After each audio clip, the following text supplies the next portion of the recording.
Hello and welcome to PSM Speak. As the elections near, the opposition political parties come out with many promises to the people that what they would do if they win, they come into the power. And more so, the party in power, because already it is in power, seeks to show its successes, what it has done. Since it knows what it has done, what it hasn't done, it takes this opportunity to come out with newer schemes to benefit a large number of the voters. The elections in this country, general elections in 2024, and before that, we have elections, as you know, to 5 states: Mizoram, Chhattisgarh, Madhya Pradesh, Rajasthan and Telangana. The Prime Minister recently, on 15th August, on the Independence Day speech, he made several promises. One of them is a new scheme to benefit the other backward castes. As you know, the number of other backward castes in the country is the single largest group. About 52% or more of the population come under this category of other backward castes. To benefit them, the Prime Minister announced PM Vishwakarma Yojana. But is it for political reasons that the Prime Minister? Because the time when he announced this suggests that it is for political gains. But is it really political gains, or are the people going to benefit by this scheme? That we will know if we closely look at the scheme. The scheme announced by the Prime Minister on 15th August was approved by the cabinet a couple of days later. It's a central sector scheme, PM Vishwakarma, to support traditional artisans and crafts people of rural and urban areas. And the scheme will cost 13,000 crore rupees. This 13,000 crore rupees is not for 1 year.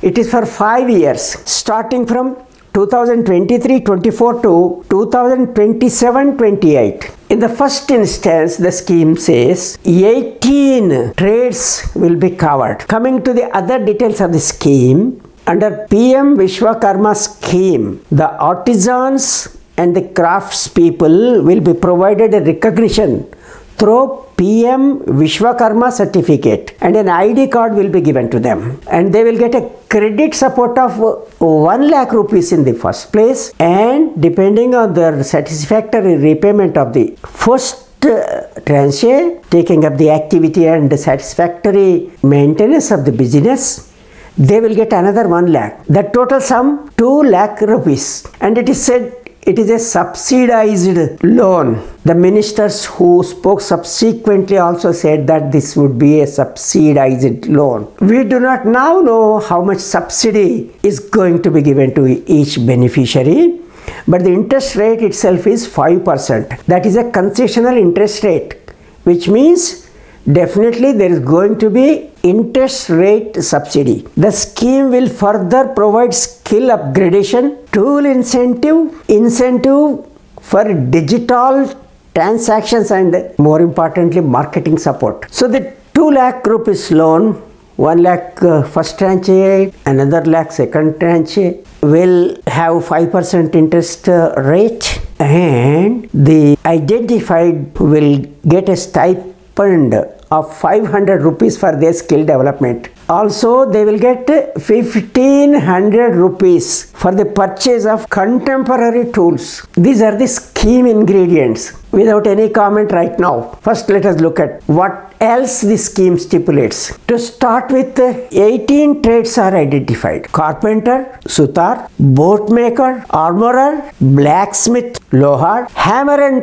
toolkit maker, locksmith, goldsmith, sonar, potter, kumhar, sculptor, murtikar, stone carver, stone breaker, cobbler, charmakar, shoesmith, footwear artisan, mason, rajmistri, basket, mat, broom maker, coir weaver, doll and toy maker, traditional, barber, nai, garland maker, malakar, washerman, dhobi, tailor, dorji and fishing net maker. These are the activities.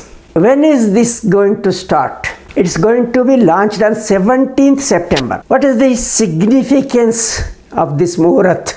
17th September. It is the birthday, Jayanti of Vishwakarma. So our PM Vishwakarma scheme is going to be launched on the Vishwakarma Jayanti this year. And more details are likely on the day when this is going to be launched, or a little before that. The bank loan component, the subsidies, and whatever the other conditions. Now, to what extent this scheme will be beneficial? Prima facie, the ministers who spoke on the scheme subsequent to its approval by the cabinet said that it is going to benefit 30 lakh persons, and to start with 5 lakh persons. And the total outlay is for 5 years, not for 1 year, starting from 2023-24 as we have seen till the end of 2027-28, so that we can understand how much per year the money is allocated for those many likely beneficiaries. 30 lakh, a big number, the government says. But the government's own data, the official figures say the number of artisans in the country is 7 million. That is an understatement, and the estimates, unofficial estimates, are more than 200 millions. So the actual is 200 million and more who are directly and indirectly dependent on the handicrafts and traditional activities. Government says 7 million, and now 30 lakhs are going to be benefited out of this. So this statistics confuses that the number is really not very big as government is making it out to be. The sector, is very important in terms of employment it provides. It is second only to agriculture in providing employment. As many as 26 points, government data, 73 lakh weavers and 8.48 lakh allied workers. This is only weaving. There are umpteen number of trades as the government has listed some. So weavers alone, their number is this much. I need not give details of the other communities because the number is 200 million. Now in terms of exports also, the sector is important. This sector alone contributes about 10%, a little more than that sometimes, to the total exports of the country, export earnings. This 2021-22 man-made textiles export was worth $6.3 billion, and handicrafts exports $2.1 billion.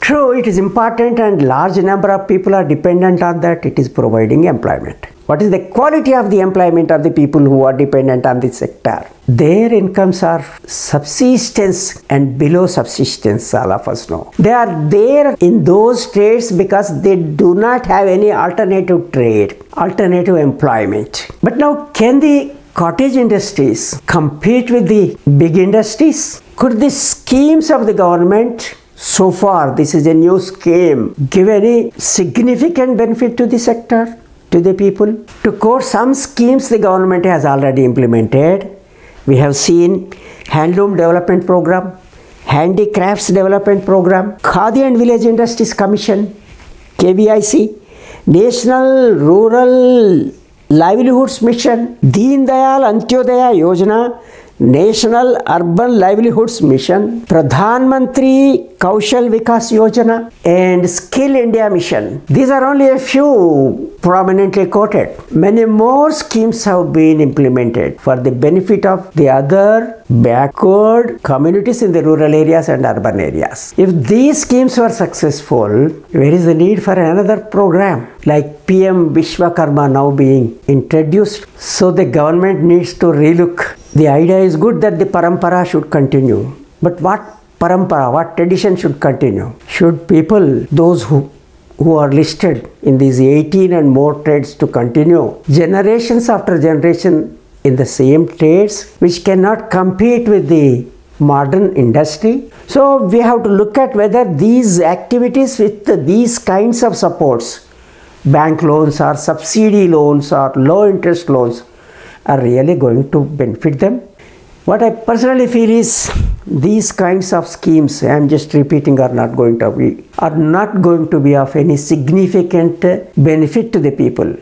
Maybe they will help for electoral gains. Do you agree with me? And thank you very much for so patiently watching this. Please subscribe to this channel if you haven't done it already. As you know, it is free, but it greatly encourages me to get to you more videos of this type and more frequently. Thank you.